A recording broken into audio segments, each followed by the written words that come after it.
Aujourd'hui marque un tournant dans la vie de l'UPPRS. Monsieur le directeur général,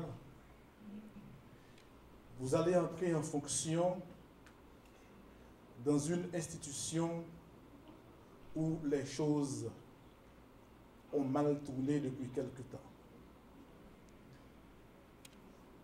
Vous entrez en fonction dans une entreprise qui a besoin de votre leadership et de votre collaboration avec toute l'équipe en place, les cadres, le conseil de direction, afin de pouvoir mener la barque à bon port. J'ai le plaisir de vous transmettre les salutations et les félicitations du président de la République, son Excellence Jovenel Moïse, pour votre participation à cette cérémonie d'installation. Aujourd'hui, conformément à l'arrêté présidentiel en date du 24 mars 2017, j'ai l'autorité de procéder à l'installation de M. Yvon Busseret à la tête de cette institution combien importante pour la refondation des logements sociaux et aussi la refondation des édifices publics. Vous savez, en Haïti, on a une culture de pauvreté en tout. Il est temps que les édifices publics reflètent l'image de la République et qu'on soit fier qu'elle incarne l'autorité de la République. Le ministre, la dite institution que vous allez diriger, a une mission lourde qui rentre dans le cadre de la mission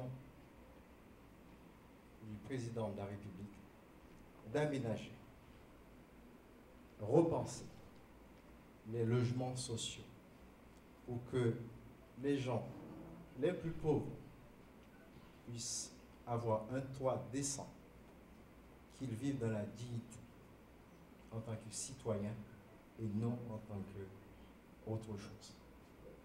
Donc vous avez une mission d'accompagner le président, le gouvernement dans sa politique, d'être à côté des plus pauvres et comme à côté de tout citoyen.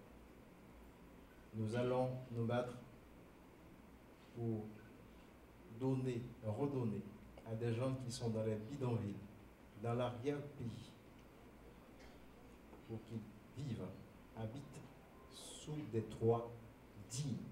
Plaçons notre fonction de directeur général de l'UPPRS sur le site de l'immunité et du travail bien fait. Durant sa longue campagne électorale, le président de la République, son Excellence Jovenel Moïse, a pris le ferme engagement d'améliorer la condition de vie de nos frères et sœurs ici. Et le Premier ministre, son Excellence Jacques Guy Lafontaine, dans son énoncé de politique générale, a dit clairement qu'il va travailler en vue de matérialiser les promesses de campagne du président de la République.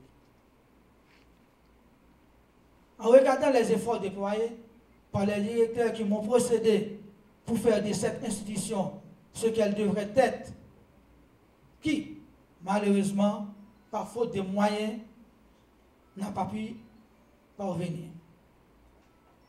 Nous pensons que le moment est plus idéal pour attirer l'attention de nos décideurs sur la précarité des moyens de l'institution afin de la doter au prochain budget des moyens adéquats au bénéfice de la population tout entière.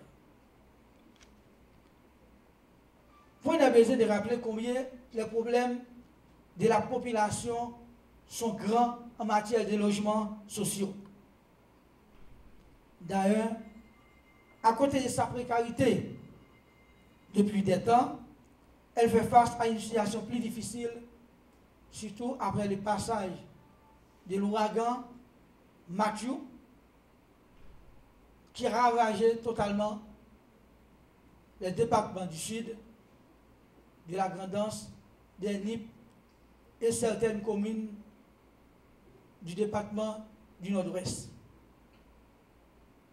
Notamment dans le département de la Grand'Anse, bien qu'on ne soit pas à l'époque des hommes de caverne, mais il y a encore des gens, des familles qui vivent dans des grottes.